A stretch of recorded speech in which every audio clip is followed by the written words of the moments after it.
Practice means consistent effort, and it plays the same role in a person's life as fuel does for a lamp. No matter how big the goal may be, it can be achieved through persistent practice. This inspiring story of Varadaraj beautifully illustrates this truth. This story takes place in a time when learning happened not in schools but in traditional gurukuls, where students didn't just study books. They learned discipline, service, and the practical lessons of life. In those days, there lived a young boy named Varadaraj. His parents were humble farmers, hardworking and deeply rooted in values. When Varadaraj turned 7, they sent him to a well-known gurukul so he could gain knowledge and grow into a good human being. Life at the gurukul was strict and disciplined. Although Varadaraj enjoyed living there, he struggled deeply with his studies. No matter how much the teacher explained, nothing seemed to sink in. Slowly, everyone began to notice his weakness. His classmates started making fun of him.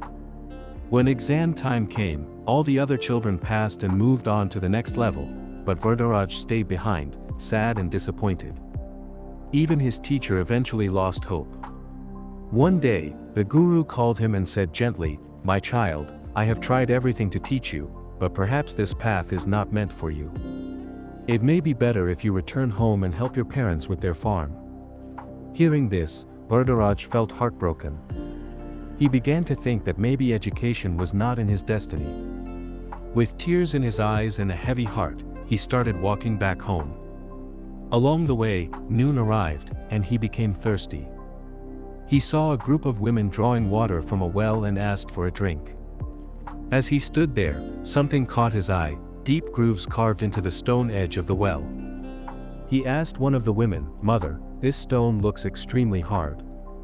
How did such deep marks form on it?" The woman smiled and replied, "Son, we did not carve these marks.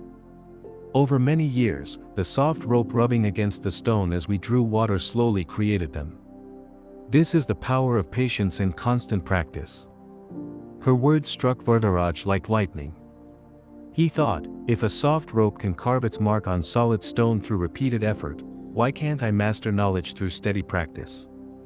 A new confidence awakened within him. Instead of blaming himself, he decided to change himself. He made a promise: no matter how long it took, he would turn his weakness into strength through persistent effort. Varadaraj returned to the gurukul. His guru was surprised.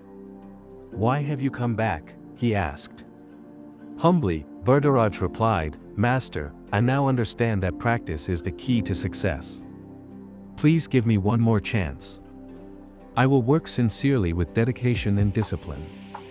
The guru looked into his eyes and saw a new fire in the young boy. Smiling, he said, "If your determination is true, I will guide you every step of the way." From that day on, Varadaraj transformed himself. He woke up before sunrise, practiced his lessons, repeated them, and constantly asked questions. His progress was slow at first, but he never stopped. Days turned into years, and steady practice changed his life. A boy who once struggled even to recognize letters could now understand complex Sanskrit texts. His guru felt immense pride. He had never imagined that the student once labeled slow would one day become one of the brightest minds in his field. In time, Varadaraj gained such mastery that he became a towering figure in Sanskrit grammar. He authored monumental works such as Laghu Siddhanta Kaumudi, Madhya Siddhanta Kaumudi, Sara Siddhanta Kaumudi, and Gravana Padmanjari. Even today, these texts are studied in universities across India. A student once considered a failure became a shining beacon of knowledge, all because of perseverance and practice. Varadaraj's name is still spoken with respect and admiration. Friends, this story is a reminder to anyone who feels weak, incapable, or defeated. If you walk the path of steady practice, your name too will someday be remembered with honor. Never forget, no worship is greater than committed effort.